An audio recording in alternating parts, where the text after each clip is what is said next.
The Divorce is Not an Option podcast. It's your mans, Stephen James Dixon, Tamara Gillespie. Please be sure to subscribe and follow our podcast on all podcast platforms.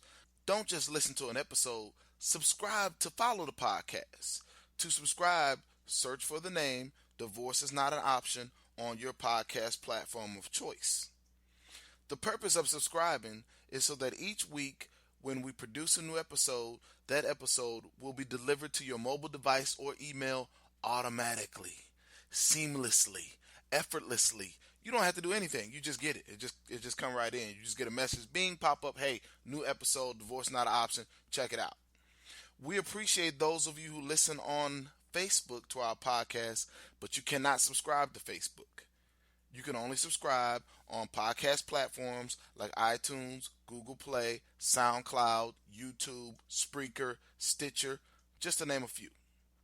For any questions on how to subscribe to the Divorce is Not an Option podcast, email me, ask@stephenjamesdixon.com.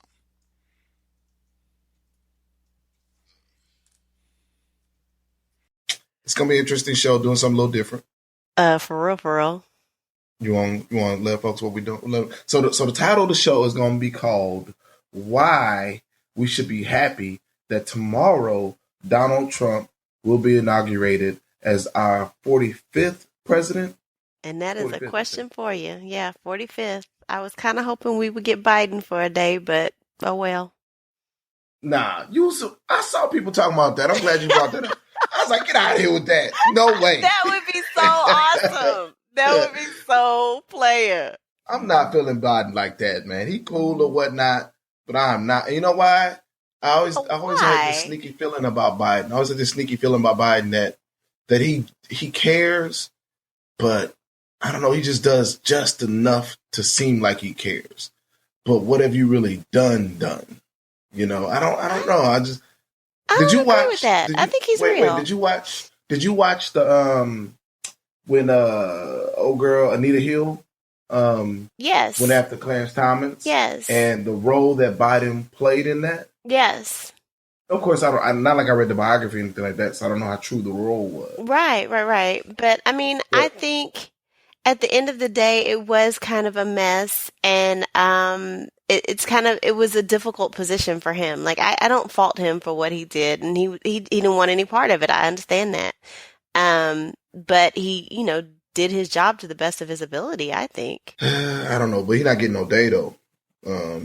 So I sure would have liked for him to have a day. I really, really do. And I mean, to top it all off, the whole piece that is his thoughts would have been that Trump's all his literature, all of his, paraphernalia, everything would be off because he would be the 46th president, not the 45th.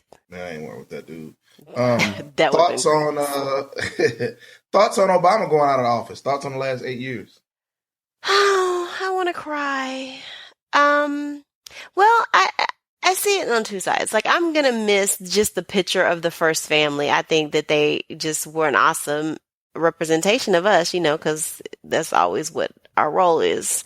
But I do think that this frees him up to actually really get something done. And I pray that he recognizes that and that he uses his notoriety to become a community activist on a national and global level and actually get something done that he couldn't get done as president. I've read that he's starting an organization that is going to be for building talent in the Democratic Party, per se. That would be good. A good start. Right, because he does know how to campaign. Like I sent you the article earlier in the week where he talked about he was able to campaign and explain policies during the campaign, but he might not have been a good enough communicator of his policies while in office. There is an article where he admits, and there was an interview where he said something to the effect of he did a better job of campaigning and getting people to buy into what he was trying to get accomplished. And he may not have done as good a job at selling as a president, meaning campaigning is different. You just go out, yes, we can. Right. And that you have to be simple, because you're talking to, 30,000 people or whatever. You got to give simple, consistent, clear remarks. But you can't do that in policy. Donald Trump is about to do it. Okay, so Donald Trump is dumbing down everything because he needs it to be dumbed down. But I mean, like, remember when Obamacare first came out? You tried to read it, I tried to read it. It was like thousands of pages. Yeah. Thousands of pages. So how do you communicate that? Exactly. That's what I'm saying. So when you're talking about policy and all these things, they tag on all these writers, so it's not ever just like some, little policy or snippet that they feed, the public. But the reality is there's so much more to it. But the point of it is, too, is that, yes, it's hard to say that type of thing, but that's why we're losing, I think, as Democrats. Because Republicans come out and they tell a simple, clear, concise lie. And then Democrats try to explain something. Well, today, so that's why we got to look at communication now, right? This communication, social networking, a tweet, 140 characters. Donald Trump is dominating tweets. Obama can't tweet like that. He would want to explain things. And Obama is considerate of intellectual. Right. He's considerate of how people understand. He ain't at all. We don't use ain't when we talk about Trump. Exactly. It's okay, right? We use improper English, bro, talking about Trump. But Obama wants to explain things, and Obama's considerate of how a person receives the message, right? Because that's a part of communication. Trump don't care how you receive it. He really doesn't. And the other thing is Obama is concerned about all parties reaching an agreement. Trump don't care about that either. Right. Only care.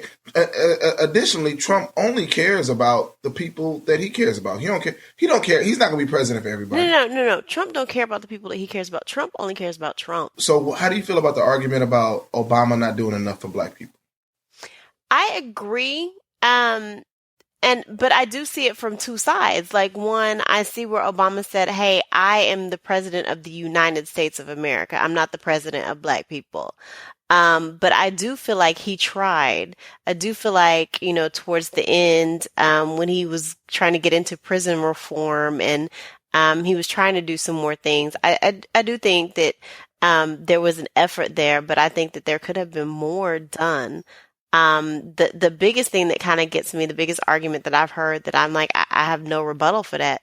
He got so many gay rights, policies pushed through, and nothing was pushed through for, minorities. And the reality is gay people are 4% of the population. I actually had this conversation earlier this week with someone, and they actually pointed out to me that he also pushed through a policy to save money for victims of the Holocaust. I meant to send you that one. Yeah, okay. like $5 million or something like that was set aside for victims of the Holocaust. I'm like, what about victims of slavery? Right. So I agree with you on those things, and I agree too that it was hard for him to do anything as a black man. I get that. That's what you're saying, right? Right. Exactly. And so, but having said that, him being a black man was huge to be president for us. Yes. I mean, that was a major, I think that was a major accomplishment for America, period. Well, I mean that on a personal level in terms of, I just saw a picture of Obama and a little black kid, probably like 6, 7, and he had to lean over so the kid could touch his hair. And so did you see that? Yeah. And the child said to Obama, I just want to see if your hair feels like mine. See, that alone to me is enough. When I say, what have you done for black people? Really? On a sentimental, emotional side, right. Like that to me. And then personal, experience of like at one point my son has this thing in school every year where they do something about the culture. And so everyone else has a real culture, like you're Japanese, so you wear Japanese garb, or you're Indian, so you wear Indian garb, or you're Latino or whatever you are, but African Americans don't really have a culture. Our culture was robbed from us when we were thrown on a boat and shipped over here. Right. And so I couldn't, and Martin Luther King is not he's bigger than a culture to me. Right. You know what I mean? He's not just black, even though he was a black man, but he specifically talked more about civil rights than rights for black people. Right. Mm-hmm. And so I don't feel like that the culture, but for some reason, I don't know, maybe you see what you think about it. I felt like my son could dress up as Barack Obama, and I felt good about that. Yeah, I mean, and I completely agree with that. And I think I was awesome. I saw a clip from a Jimmy Kimmel episode where they had people come and they just stood them in front of a picture of Michelle Obama and said, tell her how you feel. And then she actually stepped out from a curtain and they were like, oh my gosh, this is Michelle Obama. And people were saying, and this is white, black, male, female, thank you for being a role model. And it's just amazing to me that the first family has put a whole new perception of blackness in the United States. You know what I mean? They're not going to be scared of us no more? Well, I don't know about not scared of us, but I mean, they can see that we can run stuff and take control and handle things and carry ourselves, accordingly.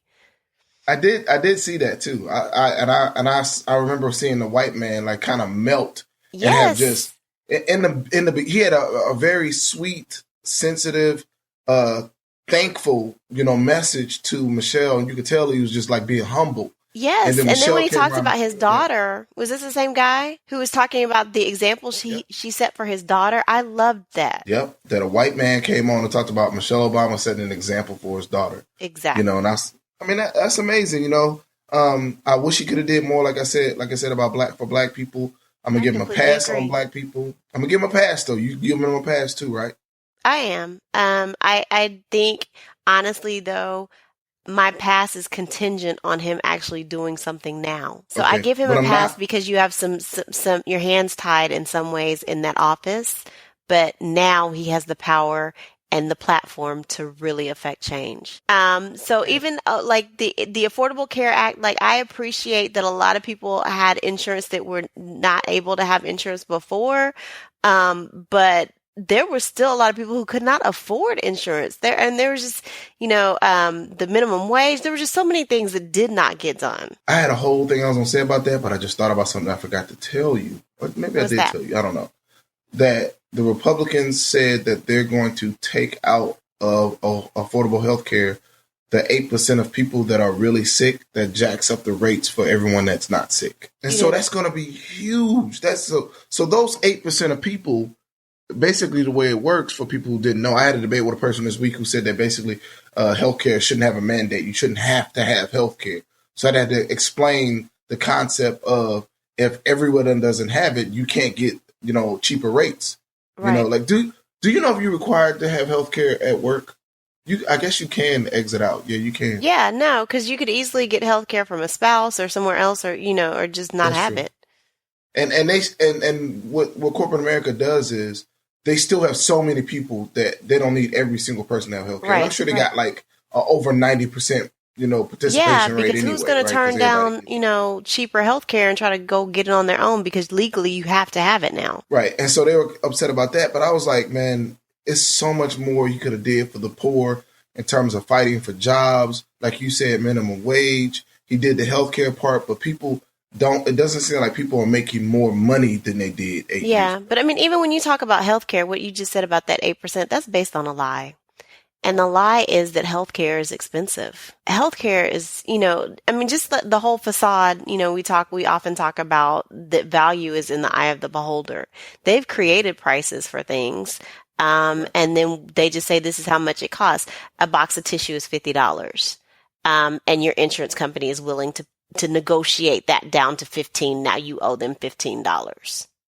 So your insurance provider has paid nothing, but you pay them $300 a month. Yeah, you're right.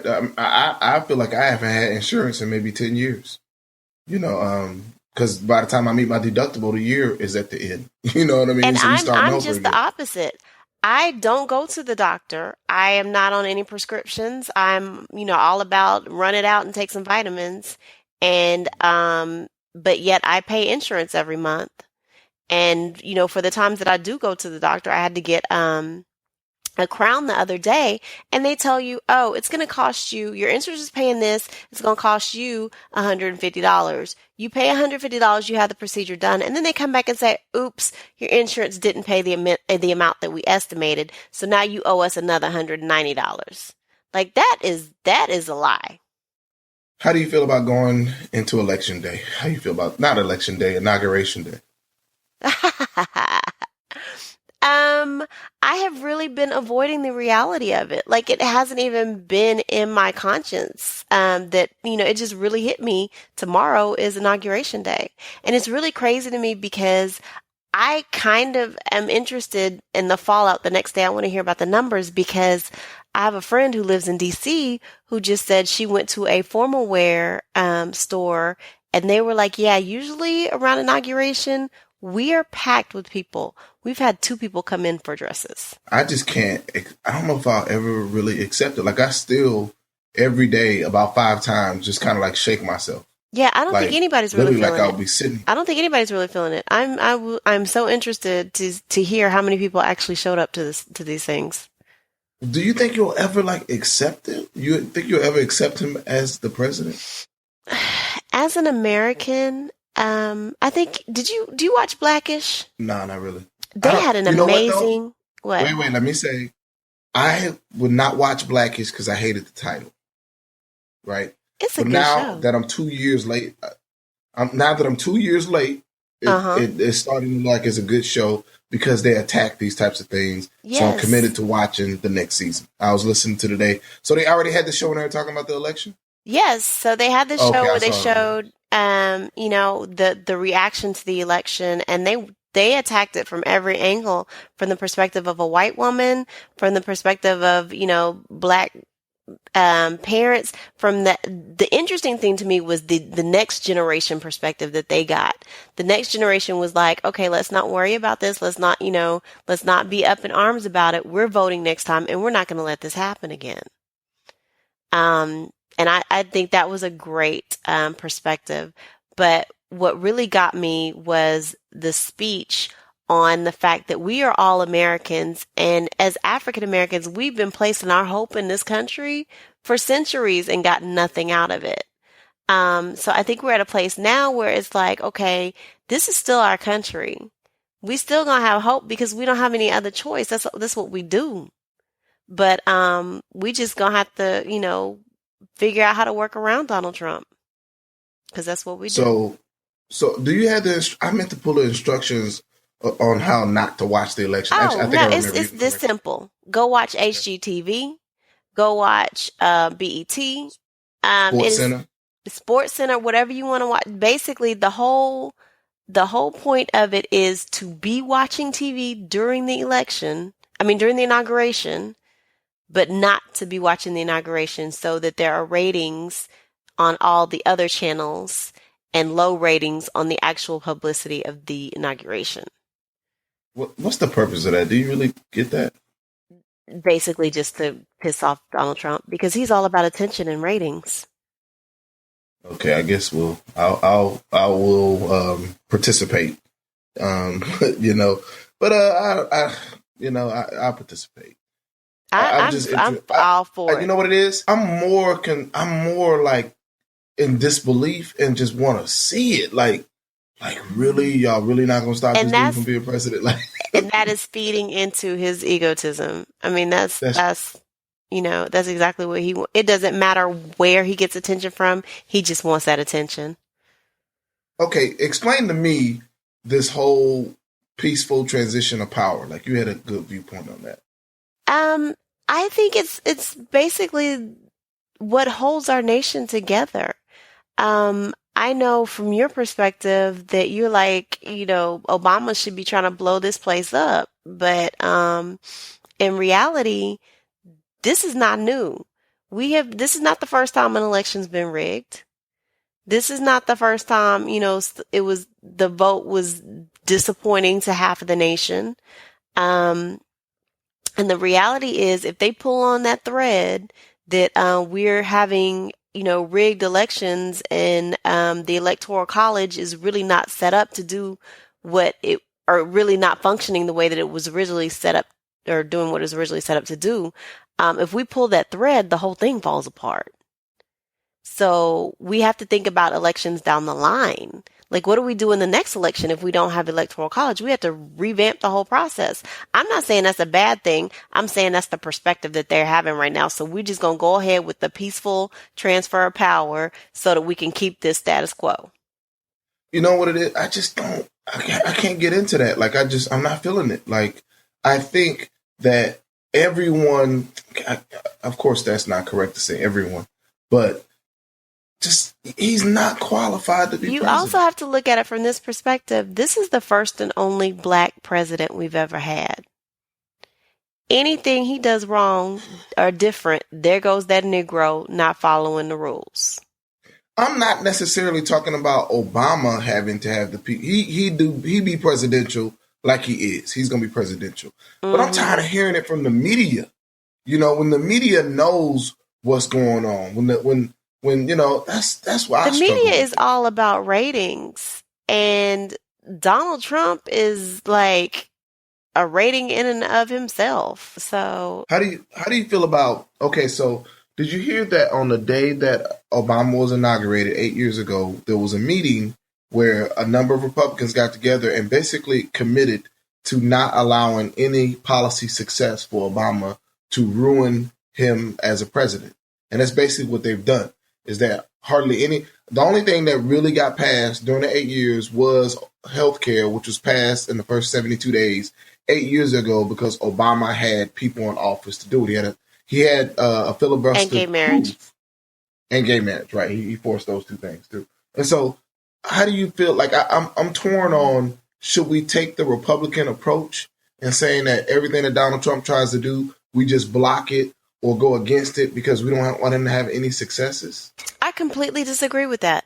Our whole purpose, or let me rephrase that, the whole purpose of an elected official should be to serve their constituents, period, point blank. So if Donald Trump comes up with, some kind of policy that, the skies open up and he really is trying to help people, do it. Because what happens is, if we go along with all these things that Donald Trump wants to do or whatever, and say out of 10 things, 2 are good and 8 are bad, right? He could possibly be perceived as a good president.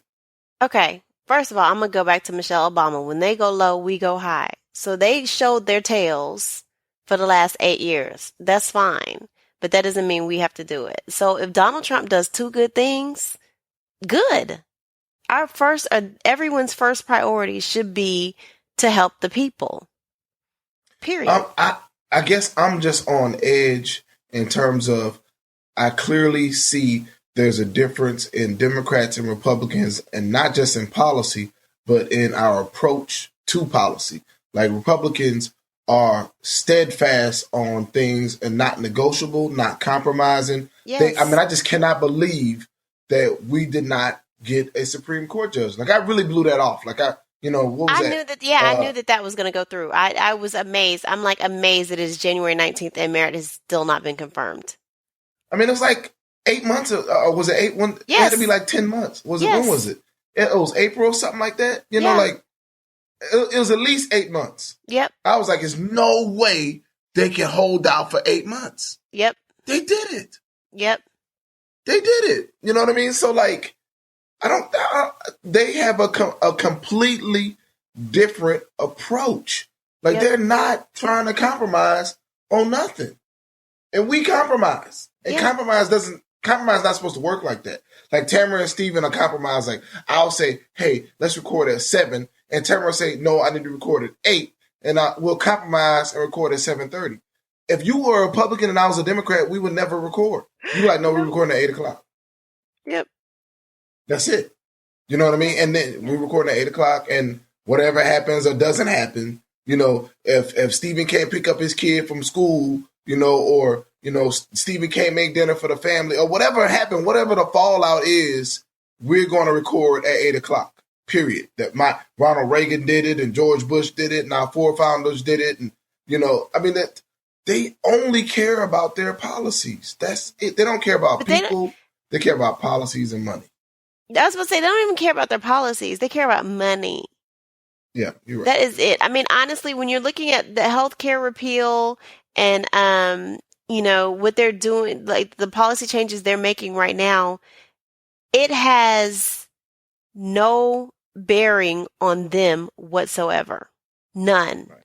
So, their salaries are not affected. Their health care is not affected. Their jobs are not affected. So they can vote for anything. And just to follow up and answer your previous question, Scalia died in February. So it's been 11 months. 11 months with no Supreme Court justice. That is, yes. You would have never. I just did not think they was gonna get that accomplished. You see, I didn't think so I'm like, do you feel what I'm saying?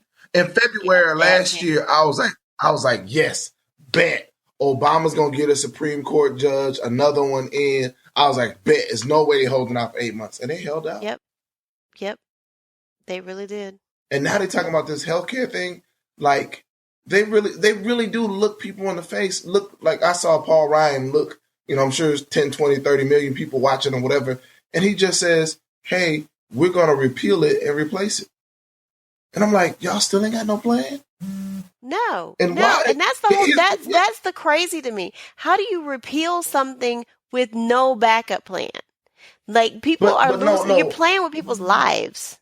No, what's crazier is that we've allowed them to continue to say repeal and replace with no plan for 7 years. Yeah. Where they do that at? That's a very good point. They have had 7 years to come up with something and have not. For 7 years that we've done this with them, and they just where they do that at? Well, you could just say for 7 years we're gonna have a plan, and still come out and look me in the face and say we're gonna have a plan. But even if the pettiness of it is encapsulated in the fact that you have been saying this for 7 years and refused to come up with a plan for those 7 years because a Democrat was in office. Man, it's so many things. Maybe you know what, we'll do this show and we'll feel better after this show. What do you think of that? I don't know. Trump is still going to be president. He's still gonna be but president. I will say, I still disagree. I disagree with acting the same way that they acted. I can't. I'm still a turn the other cheek kind of chick. Okay, so basically I guess my phone blowing up. I guess I'm kind of you working. But I guess I'm just still caught up on, that they did it for 8 years successfully. They did not pay a price for blocking Obama. But you know what? And to your point, to the stuff that we initially talked about, that might have been why nothing was done for Black or poor people. So right, but we can't afford another 8 years of that. But they didn't pay a price. They paid no price. It's like you do the wrong thing and you suffer no consequences. Well, if they do it for another 4 years, they will definitely suffer some consequences. No, they're going to do some stuff. They're going to pass some. And the problem is, and this is what it is about Ronald Reagan, I finally figured out too. Like, why do they love Ronald Reagan so much? When Democrats say Ronald Reagan was yes. Well, not just that, but Ronald Reagan created enough policies that made it seem like things were good. So, for example, Ronald Reagan cuts taxes, right? And it's great for today because everyone has more money. But then when Ronald Reagan goes out of office and the government is failing, or the roads are tearing up, or the education system is, all the things that would have been paid for by taxes, are now having a problem because they didn't have the taxes 2 years ago or 4 years ago. So what happens is Donald Trump gets in office, makes all these changes and rules. It's bad for the next president. But while he's in office, he's a rock star. Yeah. Well, I mean, that just may be how it works. I pray that they are not that short-sighted. But I do want to move on because you had an interesting question about Black people participating in this whole Trump campaign or Trump administration and the inauguration and being an Uncle Tom. What do you think? What are your thoughts on that? First, did you see Steve Harvey met with Donald Trump? Oh yeah, I had a whole long Facebook conversation about that one. You go first. I don't have a problem with it. I don't have a problem with it. You have a problem? See, okay, you know what? Fundamentally, we just different. Based on the conversation we were just having. Yes. But I'm like, that's for show and tell, Uncle Tom, Uncle Steve. Like, that's for show and tell. Because if Donald Trump really wanted to do something for Black people, he would get someone that's in that department who's familiar with how that department works, and not Steve Harvey, who knows nothing about housing and urban development. You don't know nothing about that. Housing. Steve knows that. No, Steve knows that. So why didn't he bring somebody? You really think that Steve? How do you know he didn't? I didn't see nobody come out with him out of the elevator when I saw Donald Trump, Steve Harvey come out. I didn't see that in his announcement when he made all these different announcements. They were about himself. Come out of that meeting with him and say, I didn't see the elevator. I saw the press all in their face, and I saw other people around them. So I don't know who all was in that meeting. Even if it was just the two of them coming out the elevator, it was a meeting. And he said he talked with Ben Carson, and so I don't know who all was involved in that meeting. But I will say, I don't know if the president called and asked me to come see him, if I would say no. Tamara, okay. No matter who the president is. I got a very complicated question for you. No, it's a joke. What? Is Donald Trump a liar? Oh, hell yeah. Okay. So he can meet with Steve Harvey and lie to him. Right? Like, it's for show. If it wasn't for show, why do you have to take pictures and all that kind of stuff? Like, I got a homeboy that lives in Houston. And he works for Housing and Urban Development. What they do is they find lots in Houston that are like broken down or dilapidated or whatever that word is. Did I say it right? Dilapidated. Mm-hmm. And they rebuild those homes or, stuff like that. Steve Harvey don't know nothing about that. He don't know the numbers. He don't know the piping, the foundation. My man knows all of that. Like, he knows how to build a house from scratch and knows the budget and all that, the contractors. Steve Harvey don't know none of that stuff. What does Ben Carson know about it? Okay, so we've already established Trump is a nut and Trump is his picks. I mean, that's a whole nother conversation. So, I mean, there's no logic behind Trump asking Steve Harvey. But Steve Harvey did say Obama and Trump's transition teams both approached him. He also said that his opinions had not changed. And so he was, basically he's trying to see what Trump is saying he's about. And I don't see anything wrong with him hearing him out. And I'm saying that Donald Trump is using Steve Harvey as a pawn. Like, okay, did you see the post that went around Facebook that Malcolm X said 40 years ago or something like that? Yes. It said that and that's absolutely true. The first thing a racist does when they come into power is bring in people to say, hey, this guy's okay. I met with him and he's hey, y'all accept him. Why? Why do we have to accept him? Steve Harvey didn't say that. But when you are Steve Harvey, said, let's see what he's trying to do.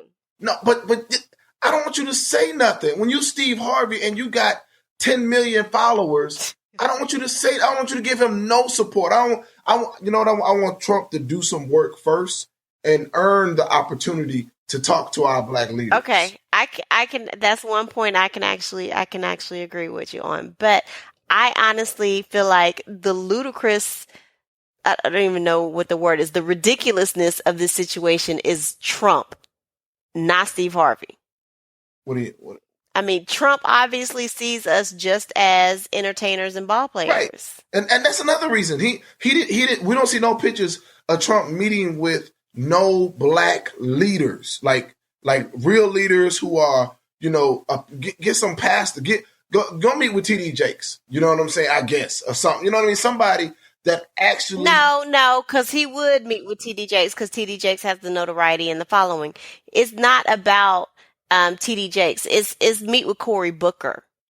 It's meet with Maxine Waters. Meet with somebody who's actually in a Congress who can affect change. Meet with somebody who is a change agent. Someone who is changing things right now. Someone who you went to and said, "Hey, what can I do right now to help?" They can say, "Right now."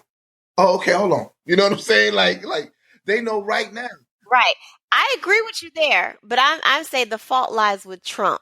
Steve Harvey, he was a pawn and he just went and followed and whatever. I don't consider him an Uncle Tom. I'm just like, he just went and listened to the spiel. So you're saying he was a pawn, but it's okay for him to be a pawn? He knew. No, I'm saying he knew. I'm like, as long as you're not walking into nothing stupid and you're just trying to check it out, why not? I'm not understanding. Explain it again to me, but differently. I don't get what you're saying. Okay, first of all, we know how Trump is. Right. We know Trump is all about Trump. We actually also know Trump helps people if it helps him. Okay, true. So why not just go hear what he has to say? The man is the president. Why not whether go we hear like what it he or has not? to say? Because he's using Steve Harvey to say, hey, black people, see, Steve Harvey thinks I'm okay, So you should think I'm okay. So y'all should relax.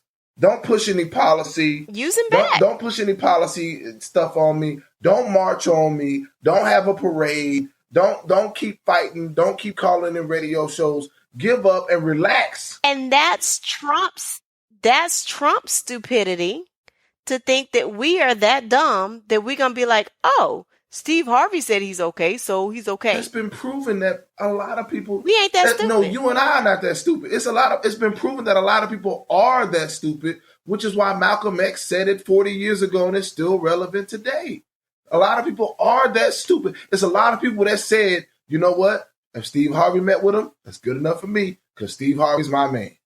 That simple. Out doing the critique that you and I are doing and saying that, you know, and saying that you and I, there's people out there that are not doing the critique that you and I are doing and saying, wait a minute, Steve Harvey don't know nothing about no houses. That's really, really scary that there would actually be. You know that.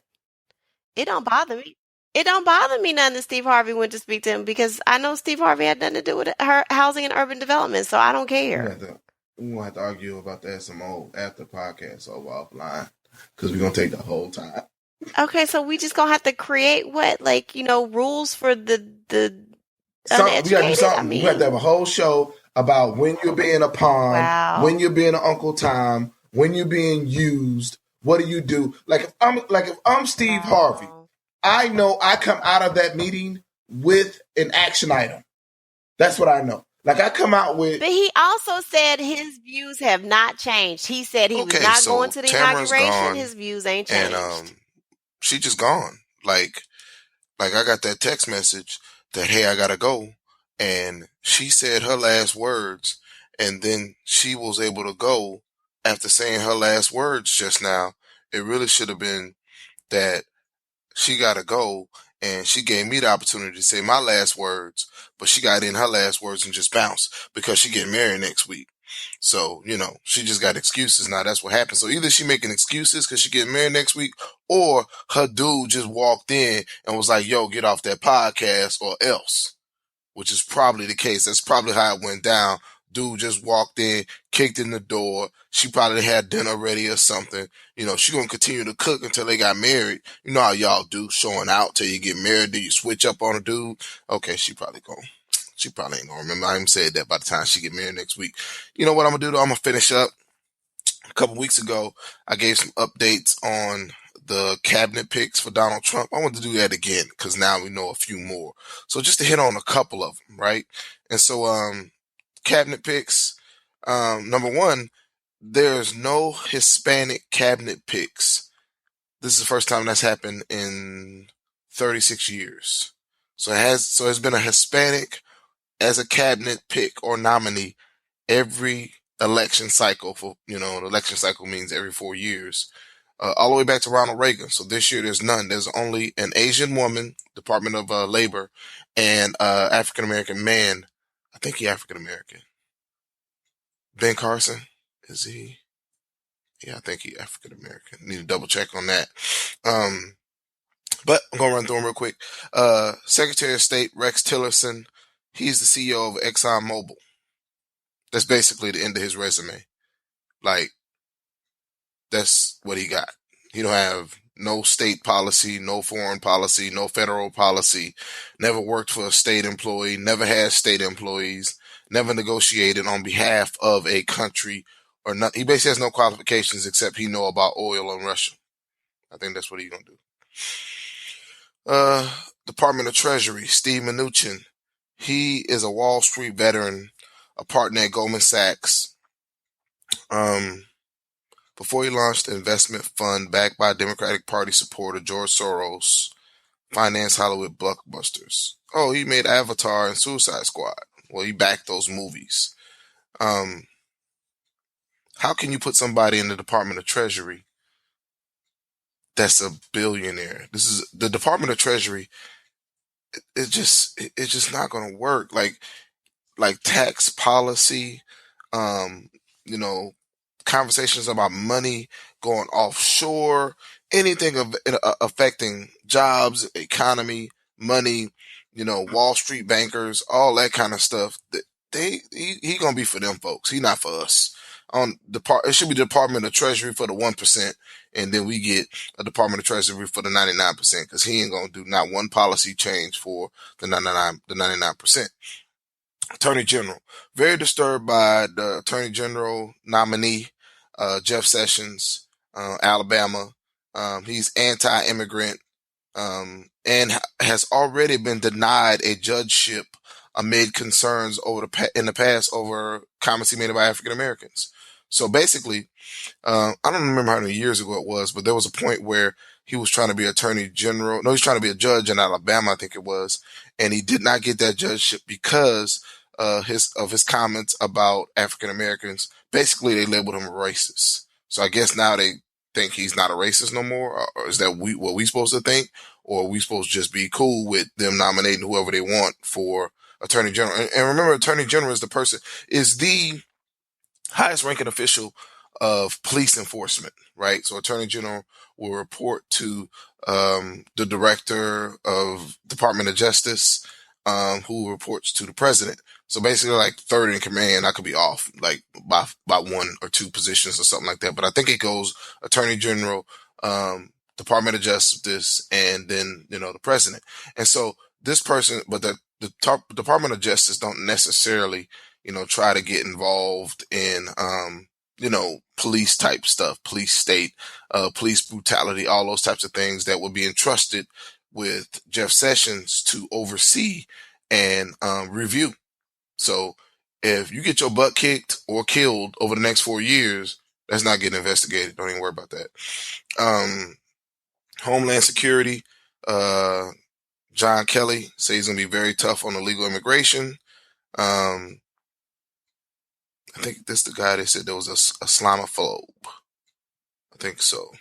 Nothing too much there. Department of Commerce, Wilbur Ross, best known for buying failing steel and coal firms, selling them for profit. He was once known as the king of bankruptcy for his history of investing in small businesses. And, well, not small businesses, but just investing in those types of businesses where he can pull the money out, bankrupt the company, and move on. That's not going to be good. Department of Education, Betsy DeVoe. I need to look up again, but I'm pretty sure that Betsy DeVoe was raised in private school, meaning that she did not go to public school. She went to private school her whole life, then of course went off to college and all those types of things. So really my point is she doesn't have public school experience, but she's in charge of public schools. And I just learned this week that public schools, the issue or the charter school, private school, public school debate is really about breaking the public schools up, because the public schools have teachers unions, and unions, still one of the largest voting blocks is the teaching union. And so Republicans want to break all unions. So really, I've been trying to figure out what's better, charter schools, public schools. It's not about what's better. It's only about breaking up the public school system so they can break up the teachers union, because private schools and charter schools do not have unions. That's what it's about. Your man Rick Perry, Texas governor, our governor. What's funny about him is 5 years ago, he made a statement publicly about eliminating the Department of Energy. Now he wants to be the Secretary of Energy, which basically directs the Department of Energy. That's really funny. It's almost like they don't think we're paying attention. Department of Health and Human Services, Tom Price, he hates Obamacare, but he's going to be in charge of Health and Human Services. Housing and Urban Development, Ben Carson, he's a neurosurgeon. He has no experience in government, no experience in housing or urban development, no experience in being black. Department of Labor is the CEO of Hardee's and Carl's Jr., which basically means he's not going to support minimum wage increase. He's already on record as being in support of automated technology to keep labor costs low. So he's a dude that's a job killer, but he's going to be in the Department of Labor. So I don't know how that's going to work out. Well, I mean, I know that's going to work out, but last one, Department of Transportation. She used to be, this is Elaine Chao. She used to be the Secretary of Labor. Under Secretary of Labor, she did not initiate or create any new regulations in the Department of Labor. None. And so what's going to happen now going forward is she moves to the Department of Transportation, and she's not going to create any more regulation. See, all the Republicans are about deregulation. There's too many departments. There's too many ways to try and keep our water safe and our air fresh and, keep us healthy. Just want to be able to make as much money as they want at our expense, right? And so really what Republicans do is they put people in these departments as directors or secretaries. And hope you know what I mean by secretary. That I don't know why it's secretary, but it's Secretary of Transportation, Secretary of Labor, or whatever. It basically means they're the president of that department or the director of that department. And what they do with these Republicans is they put these Republicans in these places, and then basically the Republicans don't do nothing in those positions. They're not in those positions to do anything for the people. They're in those positions to basically allow people to not be investigated. Like, say, for example, a Republican will put somebody in charge of the ethics committee board. Well, then no one is investigated for ethics. So all of these departments where these type of people are being department leads and directors, and we can't expect nothing of these departments. So what it really made me think about is when you're voting, you're not just voting for Donald Trump. You're voting for all these cabinet people, all these decision makers. We are in trouble for the next 4 years. I wish I could go to sleep like that movie Passengers and just wake up 4 years. Divorce Not an Option podcast. Stephen James Dixon, Tamara Glaspie. Appreciate you guys listening. You can subscribe to the podcast on SoundCloud, on YouTube, on iTunes, on Google Play. Please, please, please subscribe for us. That is how we generate revenue. That is how the marketing folks understand, how many listeners we have and things of that nature. So I need you to subscribe. And what happens when you subscribe is you will automatically get a new message or an email or an update to your phone whenever I post a new podcast. So definitely appreciate people doing that for me. God bless. Talk to you next week.